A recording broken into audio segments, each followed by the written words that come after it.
Bom sábado a todos. Esperamos que tenham tido uma semana muito abençoada e que estejam a ter um sábado ainda mais abençoado na companhia do nosso Deus.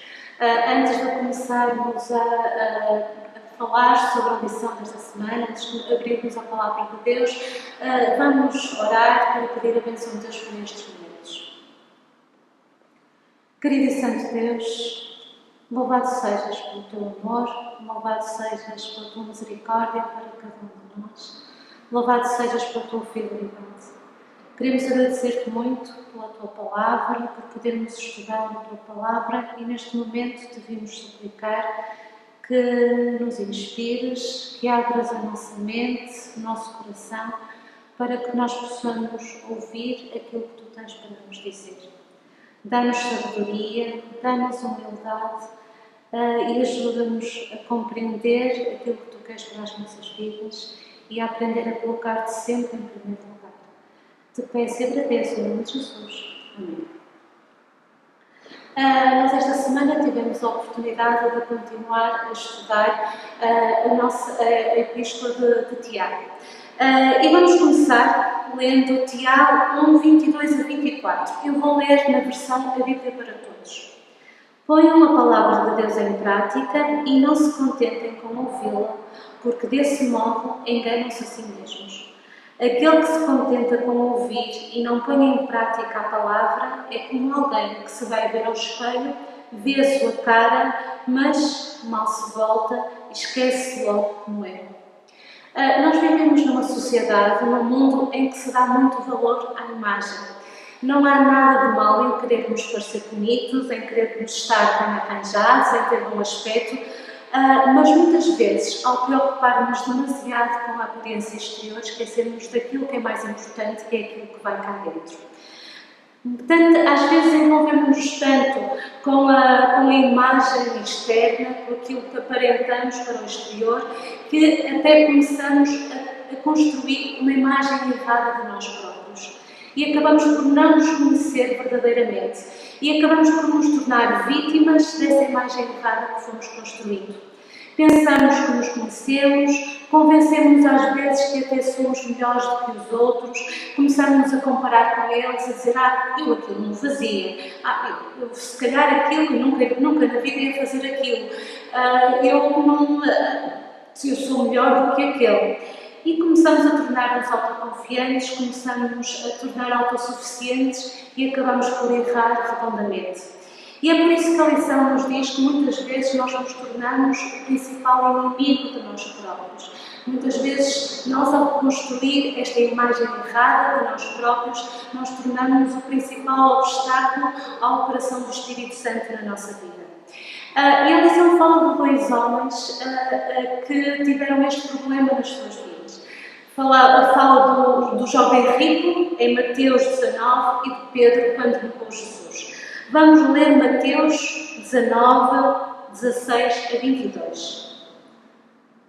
E eis que, aproximando-se dele um mancebo, disse-lhe, bom mestre, que farei para conseguir a vida eterna?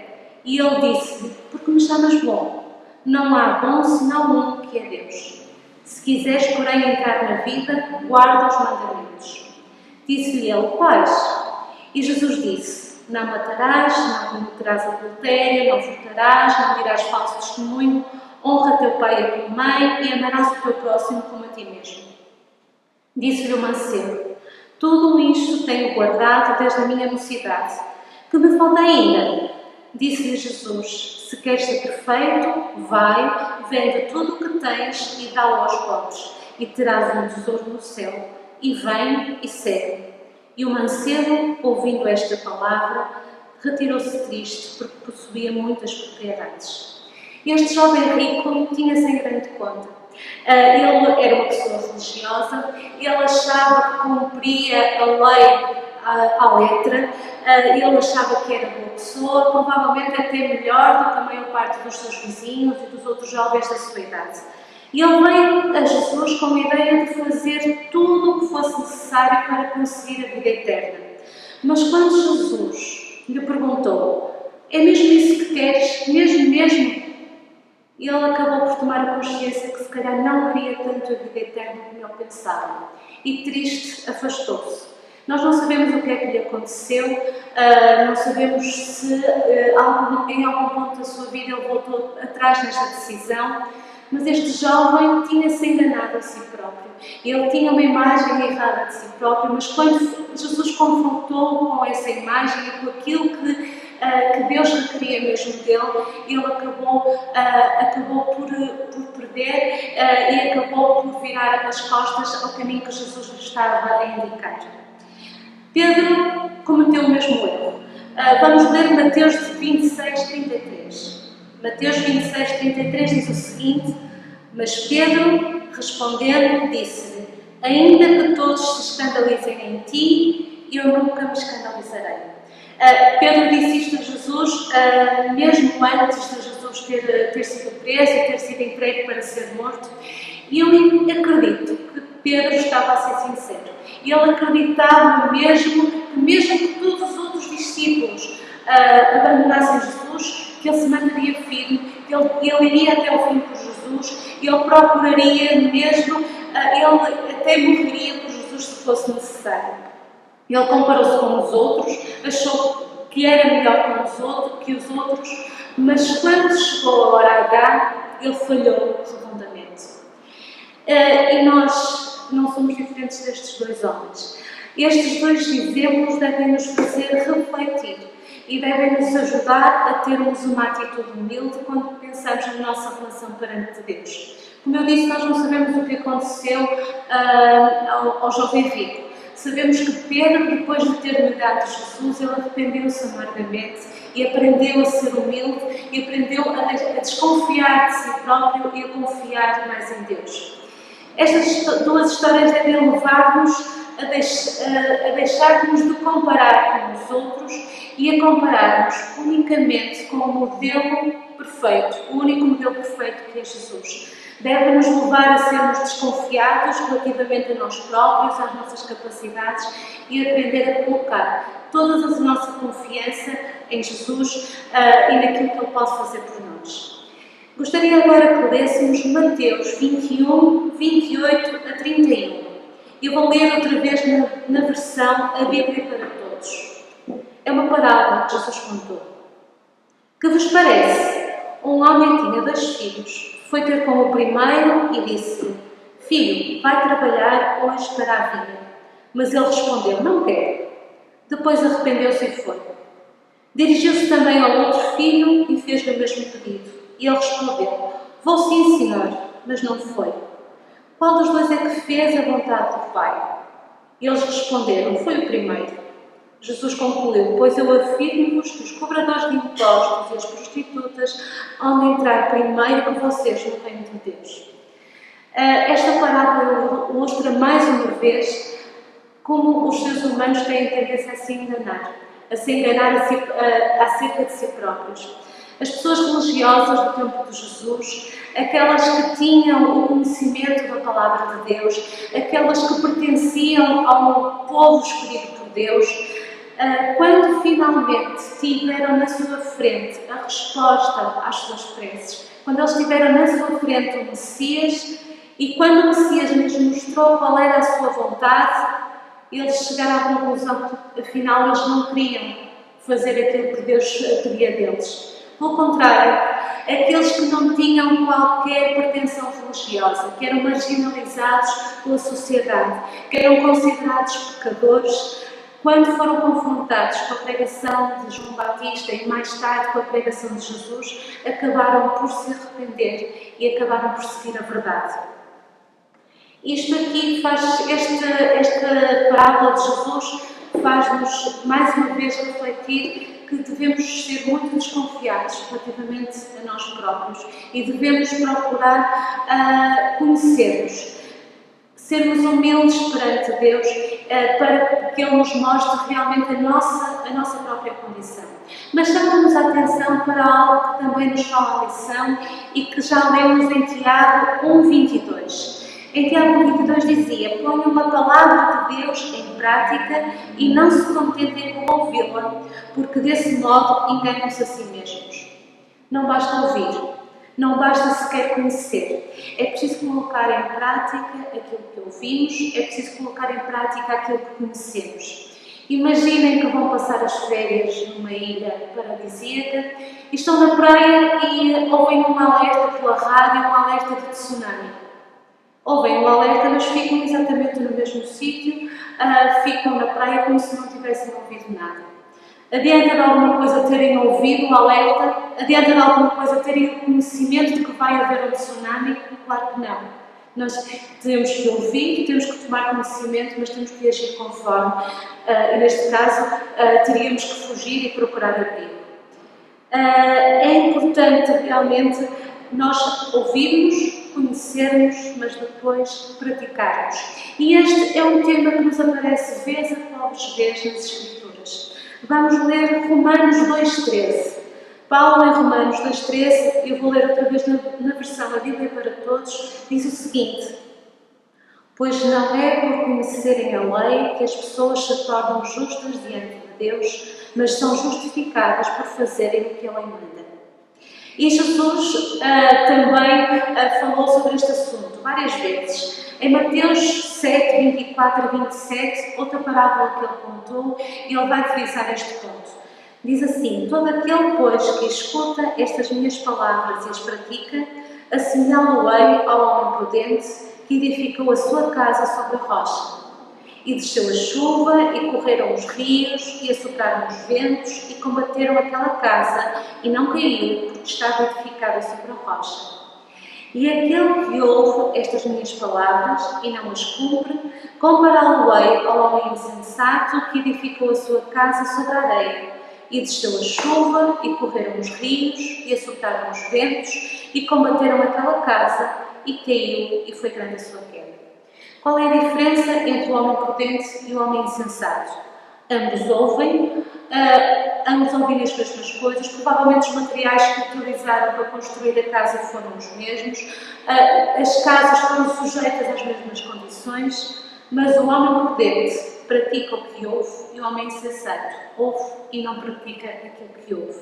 E Jesus, em Lucas 11, 27 e 28, diz o seguinte: isto surge quando Jesus estava a pregar ao povo. Quando Jesus acabou de dizer estas coisas, uma mulher da multidão levantou a voz: feliz a mulher que te deu à luz e que amamentou. Mas Jesus retorquiu: muito mais felizes são os que ouvem a palavra de Deus e lhe obedecem. No último livro da Bíblia, em Apocalipse, surge-nos outra vez a mesma ideia. Acompanhem-me em Apocalipse 1, 3. Diz o seguinte: bem-aventurado aquele que lê e os que ouvem as palavras desta profecia e guardam as coisas que nelas estão escritas, porque o tempo está próximo. Tanto Paulo, como Jesus, como João apresentam a mesma ideia que nos aparece em Tiago. Não basta ouvir, nós temos que praticar aquilo que ouvimos. É interessante notar que no texto original, no original grego de Tiago 22, a expressão que aparece é ser praticantes da palavra. Surge-nos a ideia do ser e do fazer no mesmo contexto, como se fossem duas faces da mesma moeda, como sendo inseparáveis. E realmente isto deve-nos chamar a atenção para algo importante. Embora nós não sejamos salvos por aquilo que nós fazemos, nós somos salvos para fazer as boas obras. Isto é, quando nós aceitamos o sacrifício de Jesus, nós nascemos de novo, nós somos transformados, de forma que fazer a vontade de Deus, fazer as tais boas obras, o obedecer, se torna algo de espontâneo, torna-se algo de natural e não de imposição. As boas obras, a obediência, acabam por ser uma manifestação externa de que nós aceitamos Jesus na nossa vida, de que nós queremos em Deus e de que aceitamos a sua salvação. Muitas vezes diz que Deus salva-nos pela graça, mas que nós vamos ser julgados pelas nossas obras. Isto parece um contrassenso, mas embora pareça que haja aqui uma contradição, não há. Porquê? Porque as obras, aquilo que nós praticamos, a forma como nós vivemos a nossa vida, mostram aquilo que vai na nossa mente e mostram aquilo que vai no nosso coração. As nossas obras mostram se o nosso coração, se o nosso mente foi mudado. Embora a graça de Deus nos perdoe os pecados, o Espírito Santo dá-nos o poder para vencer esses pecados e para viver uma vida santa. Por um lado, a graça salva-nos e, por outro lado, a obediência mostra que nós estamos salvos. São indissociáveis a graça e a lei, que são duas faces da mesma moeda. E o alvo que Deus tem para nós e que nós tivemos a oportunidade de estudar esta semana é um alvo muito elevado. Nós na lição vimos algumas ações que devemos praticar quando somos transformados por Deus e quando vivemos de acordo com a sua vontade. Devemos amar os inimigos e orar por eles, dar a quem nos pede, não entrar em conflito quando somos maltratados, tratar os outros como desejaríamos ser tratados, não devemos julgar, devemos aprender a perdoar. Tudo coisas que não são fáceis, tudo coisas que são muito difíceis, tudo coisas que podemos mesmo dizer que são impossíveis ao ser humano conseguir se estiver sozinho. Mas tudo coisas que nós poderemos conseguir se tivermos o poder de Deus nas nossas vidas, se nos deixarmos transformar pelo Espírito Santo. Na lição tem uma frase que eu gostei muito e que diz o seguinte: é quase como se quanto mais nos concentrarmos no fazer, pior nos tornamos. Enquanto que, quando nos concentramos em ser guiados pelo Espírito, o processo resulta em algo totalmente diferente, o fruto do amor e da obediência. Quando nós nos concentramos e vivemos obcecados em fazer, em obedecer, nós vamos sair frustrados. Mas quando a nossa prioridade está em permanecer em Cristo, em nos relacionarmos com Ele, então o fazer vai ser espontâneo, vai ser algo que nos vai sair com facilidade e que vai ser natural em nós. Em Tiago 1,25 diz o seguinte, eu vou ler outra vez na Bíblia para todos. Pelo contrário, aquele que presta atenção à verdadeira lei, a lei da liberdade, e que continua a fazer caso dela, não é como um simples ouvinte que se esquece logo. É alguém que ouve e pratica, e assim é que ele encontrará a felicidade. Tiago chama a lei de Deus a lei perfeita da liberdade. Pode às vezes parecer-nos estranho associar a lei à liberdade.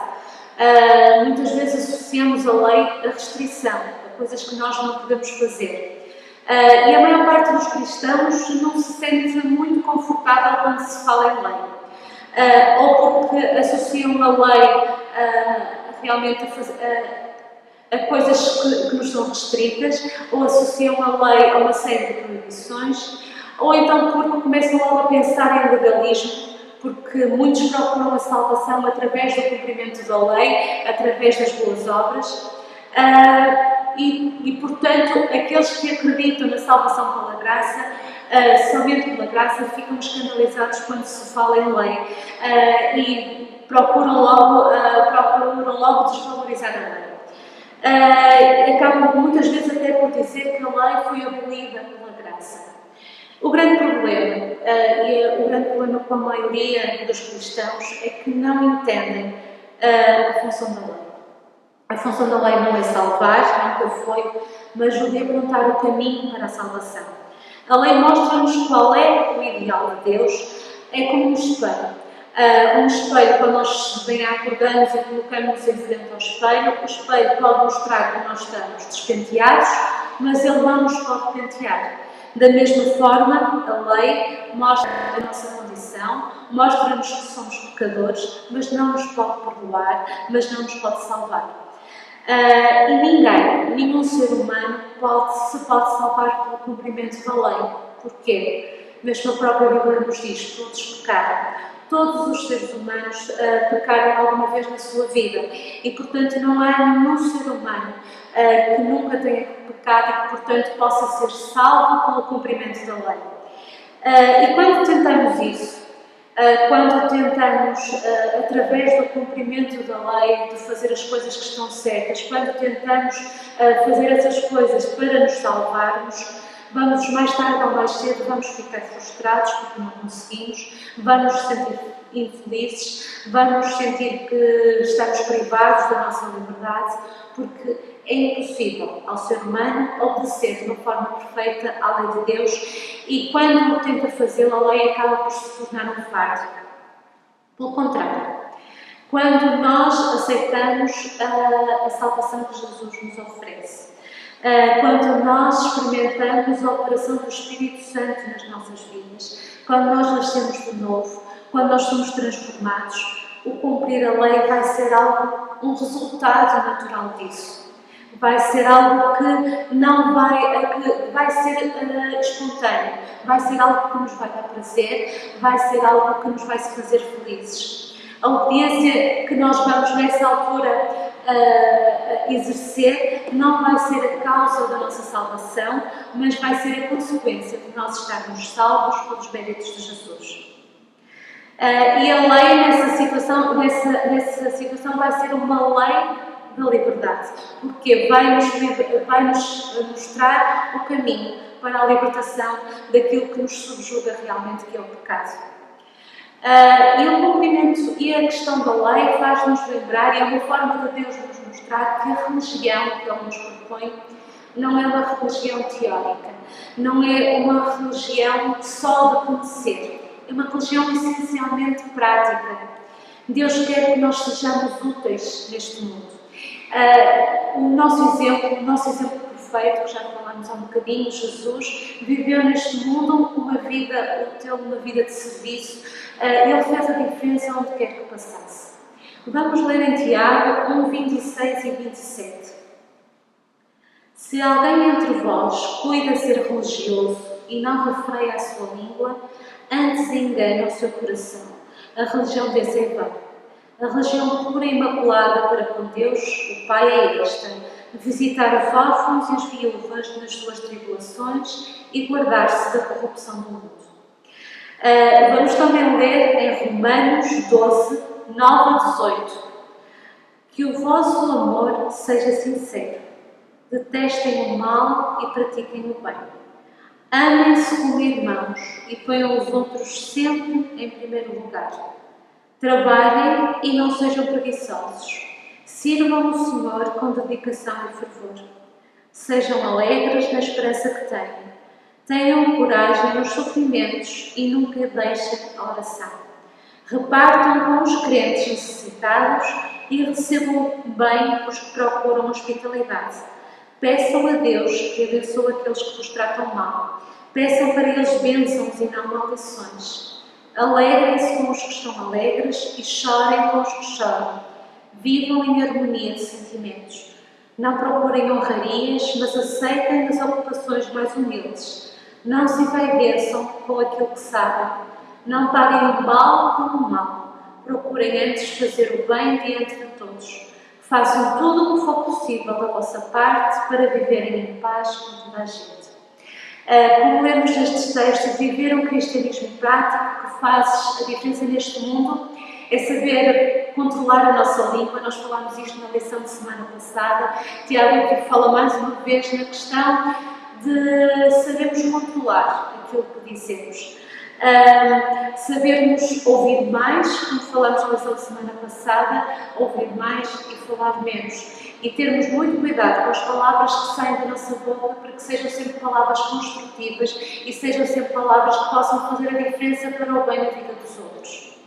Mas também viver um cristianismo que faz a diferença no mundo é ser sensível ao sofrimento e aos sentimentos dos outros. É desejar e orar pelo melhor dos outros. É procurar aliviar o sofrimento daqueles que estão à nossa volta.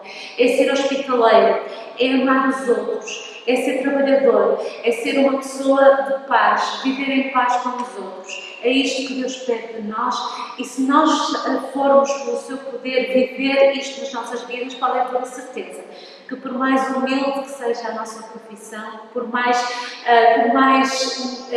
humilde que sejam as nossas capacidades, nós vamos fazer a diferença neste mundo. Se nós não vivermos uma religião prática, a nossa religião será oca, será infrutífera, será uma religião sem sentido. Na lição tem uma frase que diz: se a nossa religião consistir apenas em afirmações de crenças e em ouvir sermões, ela é tremendamente inútil. Isto quer dizer que se a nossa religião se cinge apenas em conhecer, em ouvir os sermões, em ir à igreja, em estar em casa, mesmo em casa, a ler a nossa Bíblia, isto mesmo sendo coisas muito boas, mas só cingir a isto, esta religião vai ser algo de tremendamente inútil, vai ser algo que não nos vai preencher, vai ser algo que nos vai fazer infelizes, vai ser algo que vai fazer de nós pessoas infrutíferas neste mundo. E, como nós já falámos há um bocadinho, o nosso grande exemplo é Jesus. Eu vou ler três citações do Espírito de Profecia, de Ellen White, sobre o exemplo que Jesus nos deu e aquilo que Ele nos convida a fazer. No livro Desejado de Todas as Nações diz o seguinte: amor a Deus, zelo pela sua glória e amor pela humanidade caída trouxeram Jesus à terra para sofrer e morrer. Este foi o poder que Ele regeu na sua vida e Ele ordena-nos a adotar esse mesmo princípio. No outro livro, no comentário bíblico adventista, diz o seguinte: amar como Cristo amou significa manifestar altruísmo através de palavras bondosas e fisionomia prazenteira em todos os momentos e em todos os lugares. E finalmente, uma frase que temos no nosso comensário: o mais forte argumento em favor do Evangelho é um cristão que sabe amar e que é amado. Como nós vimos anteriormente, embora nós não sejamos salvos pelas nossas boas obras, pelos nossos atos, porque estamos salvos, nós vamos ter essas boas obras. Elas são a evidência que o Espírito Santo está a trabalhar em nós. E é interessante notar, quando Jesus fala da sua vinda e fala de quando Ele vier dar a recompensa aos justos e aos injustos, os aspectos que Ele mostra como sendo aqueles que vão separar os salvos dos não salvos são aspectos muito relacionados com a nossa vida prática. Vamos ler Mateus 25, a partir do versículo 31. Diz o seguinte: e quando o Filho do Homem vier em sua glória e todos os anjos com ele, então se assentará no trono da glória. Depois o versículo 32: e todas as nações serão reunidas diante dele e apartará uns dos outros como o pastor aparta dos bodes as ovelhas. E depois, a partir do versículo 34: então dirá o Rei aos que estiverem à sua direita: vinde, benditos do meu Pai, possuí por herança o reino que vos está preparado desde a fundação do mundo. Porque tive fome e destes-me de comer, tive sede e destes-me de beber. Era estrangeiro e hospedaste-me, estava nu e vestistes-me, adoeci e visitastes-me, estive na prisão e fostes ver-me. Então os justos lhe responderão, dizendo: Senhor, quando te vimos com fome e te demos de comer, ou com sede e te demos de beber? E quando te vimos estrangeiro e te hospedamos, ou nu e te vestimos? E quando te vimos enfermo ou na prisão e fomos ver-te? E respondendo o rei, lhes dirá: em verdade vos digo que quando fizestes a um destes meus pequeninos irmãos, a mim o fizestes. Quando Jesus vier, aquilo que distinguirá os salvos dos não salvos não é se foram membros da Igreja A ou da Igreja B, não é sequer o conhecimento muito aprofundado que tiveram sobre as doutrinas da Bíblia, não é sequer as vezes que foram à Igreja. Embora estas coisas possam ser coisas muito importantes, aquilo que vai distinguir os salvos dos não salvos é o que cada um fez pelos outros, por aqueles que estavam à sua volta, o que cada um fez pelas necessidades do seu próximo, das pessoas que teve à sua volta, quer de necessidades físicas, quer de necessidades espirituais. E é interessante, há um pormenor neste texto que eu não tinha reparado até esta semana. Os justos ficam surpresos quando Jesus lhes diz que vocês fizeram isto. Eles não têm sequer consciência daquilo que fizeram. Isto mostra que eles não fizeram estas coisas para buscar uma recompensa, eles não fizeram estas coisas para procurarem ser salvos, eles fizeram estas coisas de uma forma natural. Tanto foi natural que quando Jesus lhes disse: vocês fizeram isto, eles não têm consciência. Eles perguntam: mas quando é que nós fizemos estas coisas? Exatamente porque eles não fizeram estas coisas para ser salvos, mas porque estavam salvos, porque tinham aceitado Jesus no seu coração e eles praticaram estas boas ações. E na parte final da nossa lição, reforça realmente a ideia que nós somos chamados para fazer a diferença neste mundo, mas sendo diferentes do mundo. Como é que isto é? Vamos ver em Tiago 27. A última diz o seguinte, nós já lemos há um bocadinho. A religião pura e imaculada para com Deus, o Pai, é esta: visitar os órfãos e as viúvas nas suas tribulações e guardar-se da corrupção do mundo. Nós, para podermos fazer a diferença no mundo em que estamos, nós temos que estar no mundo. Mas somos convidados a guardar-nos da corrupção do mundo. Isto tem tudo a ver com as nossas prioridades, tem tudo a ver com aquilo em que nós colocamos as nossas afeições. Às vezes, quando nós somos assolados pela tentação, nós pensamos que se eu fosse para um sítio longe de tudo, provavelmente eu não teria tantos problemas com as tentações, provavelmente seria mais fácil vencer o pecado. Mas sabem, isto não ia resolver, isolar-nos do mundo, não iria resolver o nosso problema com o pecado. Como diz na lição, o problema do pecado tem mais a ver com o que está dentro de nós do que o que está fora de nós. E embora muitas coisas do mundo possam influenciar-nos negativamente, e devemos ser criteriosos na forma como nos deixamos influenciar, o mais importante é o que está cá dentro. O mais importante é nós mantermos o foco certo. O mais importante é manter os nossos olhos em Jesus, é fazer de Jesus a nossa prioridade, é procurar passar tempo com Ele. E este foi o segredo de Jesus quando Ele esteve neste mundo. Nós sabemos, e é-nos dito na Bíblia, também no Espírito da Profecia, que Jesus, quando viveu neste mundo, o poder que ele usou para vencer as tentações, para viver uma vida sem pecado, esse mesmo poder está à nossa disposição. Como é que Jesus se apoderava desse poder? Ele passava horas, todos os dias, em comunhão com o Pai. Ele aprendeu a depender completamente do Pai. Ele conhecia o Pai, ele conhecia a vontade do Pai e ele fez da vontade do Pai uma prioridade na sua vida. Mas ao mesmo tempo, ele vivia no mundo. Ele misturou-se com as pessoas, ele amou as pessoas, ele ajudou as pessoas, sem nunca se deixar seduzir pelos prazeres e pelos maus hábitos do mundo.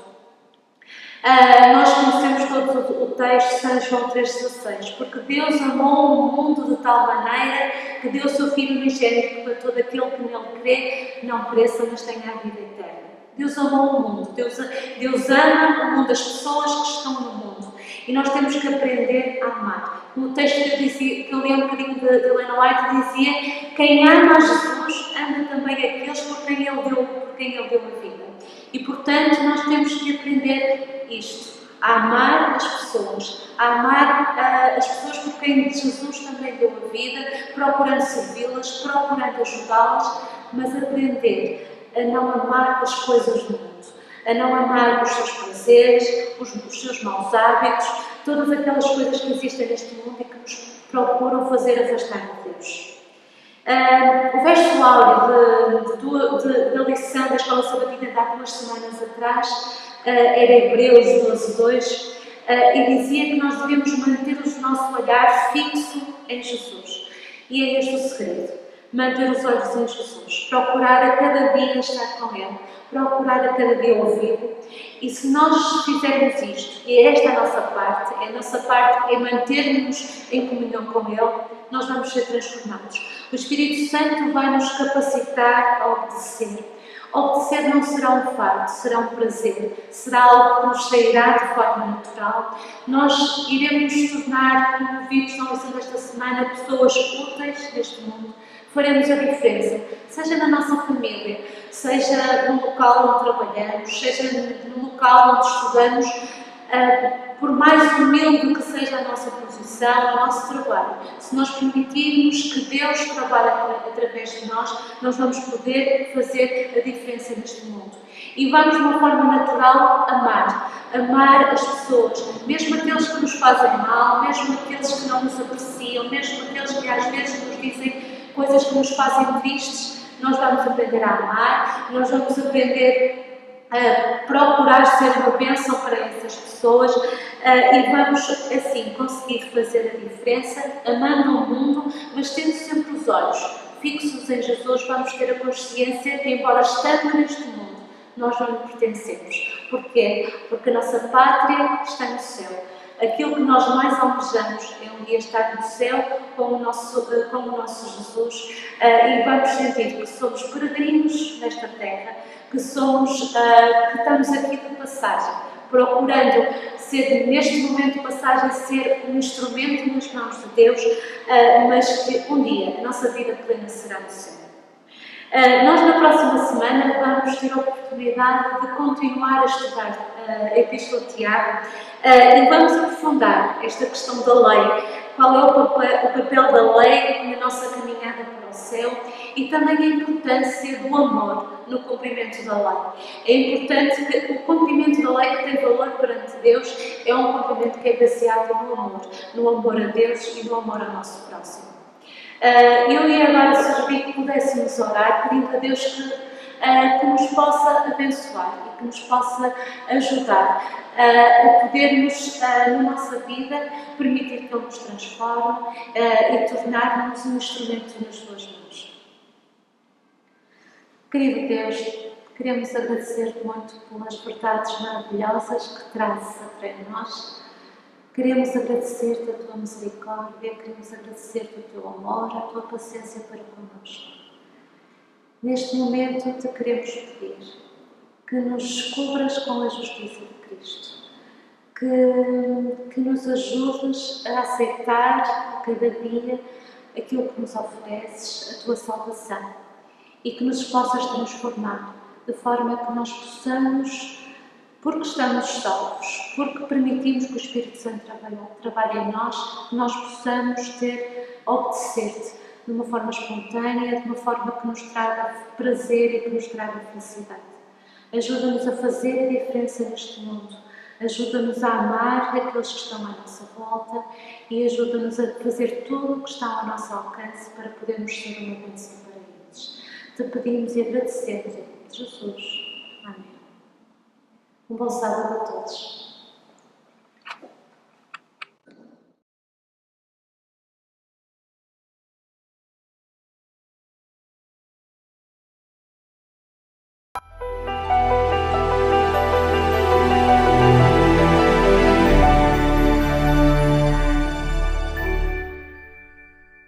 Ainda não é o momento do bebê nascer, pensou a mãe no 5º mês de gestação, enquanto corria para o hospital para dar à luz o 10º filho. Após o parto, o médico disse: "Minha senhora, tem 9 filhos à sua espera em casa. O seu bebê é prematuro e não vai sobreviver." Depois disso, envolveu o feto num pano e atirou-o para o lixo. "Onde está o meu bebê?" repetia a mãe, mas a resposta era sempre a mesma: "Você tinha um feto em subdesenvolvimento." Ela, porém, não se deixou convencer. Quando as enfermeiras saíram, olhou para o cesto do lixo e viu um pano a mexer-se. Ao pegar no embrulho, lá estava o bebê, ainda a respirar. Então, embrulhou-o numa toalha, colocou-o na bolsa e foi para casa. No entanto, a polícia chegou logo depois e acusou-a de roubar o feto, considerado propriedade do hospital. Se não o devolvesse, seria levada a tribunal. "É o meu bebê", disse a mãe, recusando-se a devolvê-lo à polícia. "Se este bebê morrer sob a sua responsabilidade", disseram, "será condenada por homicídio." Recusando-se a ser intimidada, ela respondeu: "Então vou ter de ser presa." Todas as clínicas públicas locais foram proibidas de aceitar o bebê e a sua mãe para tratamento, mas Deus não esqueceu aquela mãe desesperada nem o seu bebê prematuro. Enquanto ela orava, Deus mostrou-lhe o que devia fazer. O bebê era tão pequeno que não conseguia ser amamentado. Foi necessário colocar leite num biberão muito pequenino para alimentá-lo. Como não havia incubadora disponível, ela colocava-o diariamente à luz do sol com muito cuidado. O bebê começou a ficar forte e a crescer, porém, uma noite, ele ficou muito doente e a mãe precisou de o levar ao hospital, onde encontrou o mesmo médico e as mesmas enfermeiras que a tinham assistido no parto. Ficaram impressionados ao ver o bebê vivo. Precisava urgentemente de uma transfusão de sangue, mas o hospital só tinha uma unidade disponível e não a podia realizar. Aquela mãe suplicou que o médico fizesse a transfusão para que o filhinho não morresse, embora o médico assegurasse que ele não sobreviveria muito mais. Às 6 horas da manhã ainda se encontrava vivo. O médico ficou impressionado. Nunca vira nada assim. Sugeriu então entrar em contacto com a Jamaica para encontrar um hospital onde pudesse internar o bebê e ver quanto tempo mais ele sobreviveria. Mas a mãe recusou, dizendo que o seu bebê não era uma cobaia ou rato de laboratório. A polícia foi chamada para assegurar que a mãe não roubava o bebê novamente. Decidida a levar o seu bebê para casa, elaborou um plano. Iria à outra ala do hospital, criaria uma enorme confusão e, quando os agentes estivessem distraídos, ela sairia a correr com o bebê. O plano funcionou. Entretanto, os polícias seguiram-na e mais uma vez acusaram-na de roubo. A mãe, no entanto, permaneceu firme na sua decisão. Um ano depois, o bebê continuava vivo, mas adoeceu e não havia outra solução a não ser voltar ao hospital. Mais uma vez, encontrou o mesmo médico e os mesmos funcionários. Após examinar a criança, o médico fez o diagnóstico. O bebê ficaria cego e com lesões motoras aos 2 anos. Teria deficiência mental e morreria aos 5 anos. A mãe olhou para o seu tesouro e orou.